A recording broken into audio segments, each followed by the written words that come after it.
नमस्कार. सानी कला रंग, मी नीना बेगमपुरे. तुमचं माझ्या चॅनलमध्ये मनापासून स्वागत. देवाधर्माचं साठीनंतर काय करावं आणि श्राद्ध कसं करावं याच्याखाली बरेच पर्सनल कॉमेंट्स आले की मॅडम तुम्ही नवरात्राबद्दल काही बोलले नाही, नवरात्राबद्दल सांगा ना, झेपत नाही. तर मी खरंच सांगू, नवरात्राबद्दल मी बोलले नव्हते बरं का, कारण नवरात्र हा इतका बायकांच्या जिव्हाळ्याचा विषय आहे ना. तर मला म्हणजे माझ्या स्वतःचा पण आहे बरं का, ह्याच्यामध्ये सगळ्याच बायकांचा असतो नवरात्र हा विषय जिव्हाळ्याचा, त्यामुळे मी त्याच्यावर बोलले नव्हते. पण बऱ्याच जणांनी टाकले की आम्हाला आता वया परतवे, उपवास वगैरे जमत नाही. तर उपवास याचा अर्थच मुळी काय माहिती आहे का, देवाच्या सानिध्यात राहणं. तर 9 दिवस इतकी देवीची उपासना करा की देवी आपल्यावर म्हणजे प्रसन्न होतेच होते. त्या काळामध्ये देवीच्या ज्या लहरी असतात, देवीपासून निघणाऱ्या लहरी त्या इतक्या जागृत असतात. तर उपवास म्हणजे देवीच्या सानिध्यात राहणं. अन्नाचा उपवास मात्र तुम्ही आता वयाप्रमाणे जर झेपत नसेल तर उठता बसता करा. उठता बसता करतानाही राजगिरा, ताजी फळं, दूध असं याचा समावेश तुमच्या आहारात करा की जेणेकरून तुमचं पित्त वाढणार नाही. पित्त वाढलं की कसं मग आपल्याला गरगरतं, मळमळतं, हे जे प्रकार चालू होतात ते तुमचे थोडे आटोक्यात राहतील आहे. आणि जे कराल ते अगदी श्रद्धेने करा. 9 दिवस देवीच्या भोवती तुम्ही भजन करा, देवीचं स्तोत्र म्हणा, जे काय तुम्हाला जे भक्तिभाव आहे ते 9 दिवस तुम्ही छान करा. देवी अगदी तुमच्यावर प्रसन्न होणारच, ती शक्ती आपल्याला देतच असते हे सगळं करण्यासाठी ऊर्जा. तर बऱ्याच जणांनी सांगितलं की आम्हाला आता फुलोरा करणं जमत नाही. तर फुलोरा किंवा बऱ्याच ठिकाणी खेडेगावात फुलवरा म्हणतात, म्हणजे अपभ्रंशून फुलवरा म्हणतात. पश्चिम महाराष्ट्रात कडकण्या म्हणतात. तर पूर्वीच्या काळी काय माहिती का, त्याच्या मागचं फुलोरा बांधणं ह्याच्या मागचं आधी कारण आपण जाणून घेऊया की पंचमीला, सप्तमीला, अष्टमीला बऱ्याच जणांकडे फुलोरा देवीच्या घटाच्या भोवती वरती असा टांगतात. तर पूर्वीच्या काळी काय होतं माहिती आहे का, की ज्वारी, बाजरी हेच लोकांचं रोजचं अन्न होतं. आणि गहू खाणं म्हणजे अगदी खूप श्रीमंतीचं लक्षण, म्हणजे अगदी सणासुदीलाच गहू खाल्ल्या जायचा, म्हणजे गव्हाची चपाती जे पोळी करून खाणं. तर मग देवीला जे उत्तम आहे ते देवीला द्यायचं. म्हणून मग पूर्वीच्या काही काही आजकालच्या सारखे खूप असे पदार्थ नव्हते. तर गहू म्हणजे श्रीमंतीचं लक्षण. आपलं जे वैभव आहे हे देवीच्या प्रती कृतज्ञतेने व्हायचं आहे आपल्याला. तर मग काय करायचं, तर काही जणांकडे गव्हाच्या पिठामध्ये काही जण साखर घालतात. ही प्रत्येकाच्या घरातली वेगवेगळी पद्धत आहे बरं का, म्हणजे गावागणिक पद्धत बदलत चालली म्हटलं तरी चालते. तर काही जण पंचमीला, ललिता पंचमीला फुलोरा बांधतात, काही सप्तमीला आणि काही अष्टमीला. तर तुम्हाला जर होत नसेल ना, तर अगदी शास्त्रापुरतं 5च पुऱ्यांचं करा. पुऱ्या करतात, साटोऱ्या करतात, करंज्या करतात, कडकण्या करतात, हे जे प्रकार आहेत की नाही त्यातला एक कुठला तरी करा. अगदी छोटंसं करा, 5 बांधा. आणि अगदीच जर होत नसेल, आता बऱ्याच जणांनी सांगितलं की आमचं वय 70च्या पुढे आता नाही झेपत आहे, हाताशी कोणी नसतं. तर आजकाल बऱ्याच ठिकाणी बत्ताशाचा फुलोरा बांधतात. असं मला एका गुरुजींनी सांगितलं की बत्ताशाचा फुलोरा बांधला तरी चालतो.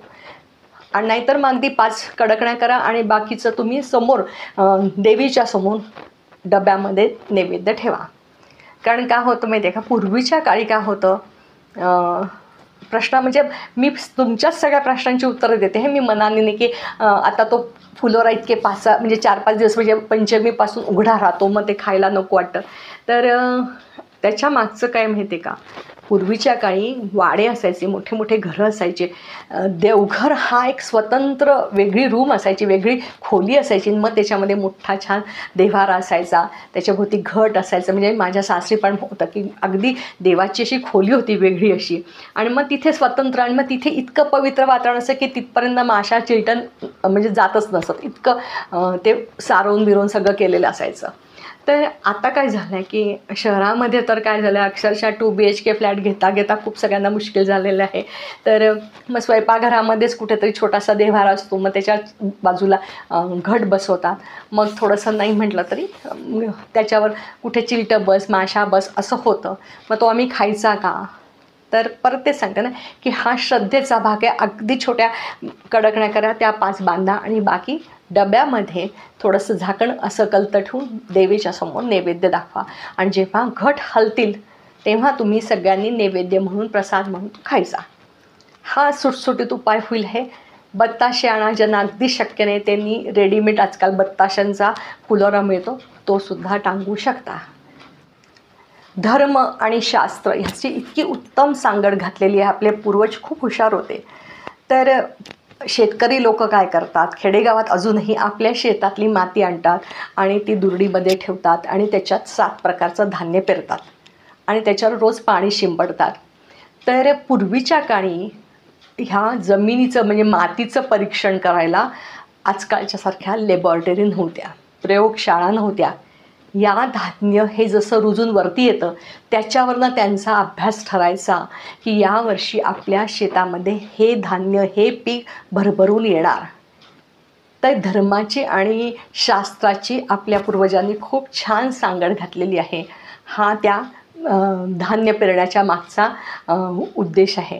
हे मी तुमच्याच प्रश्नांची उत्तरं देते बरं का. जे खालती प्रश्न आले त्याचे उत्तरं देते की धान्य का पेरतात वगैरे. तर हा त्याच्या मागचं जे कारण आहे हे शास्त्रीय कारण आहे आणि पूर्वीच्या काळी खूप आपले पूर्वज हुशार होते. मी परत सांगते. आणि त्यांनी छान ह्याची सांगड घातली, म्हणजे सण, शास्त्र, संस्कृती याची खूप छान सांगड घातली.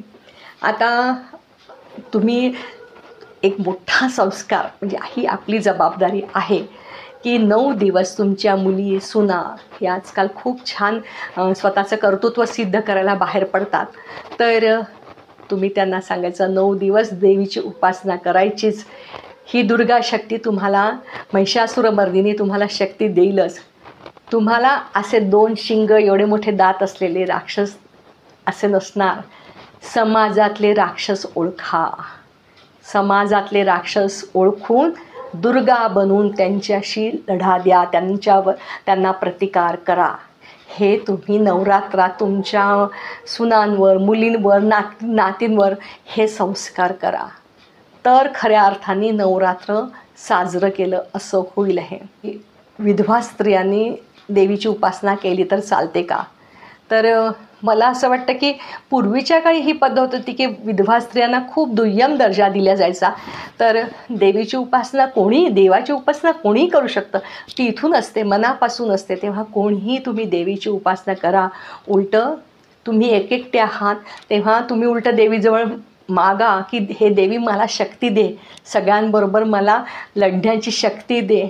तर खऱ्या अर्थाने तुमचा जो हे आहे भक्ती आहे, शक्ती आहे, याचा सुंदर मिलाफ होईल. आहे मला वाटतं तुमच्या सगळ्या प्रश्नांची उत्तरे मिळाली असतील. मनापासून, अगदी मनापासून धन्यवाद.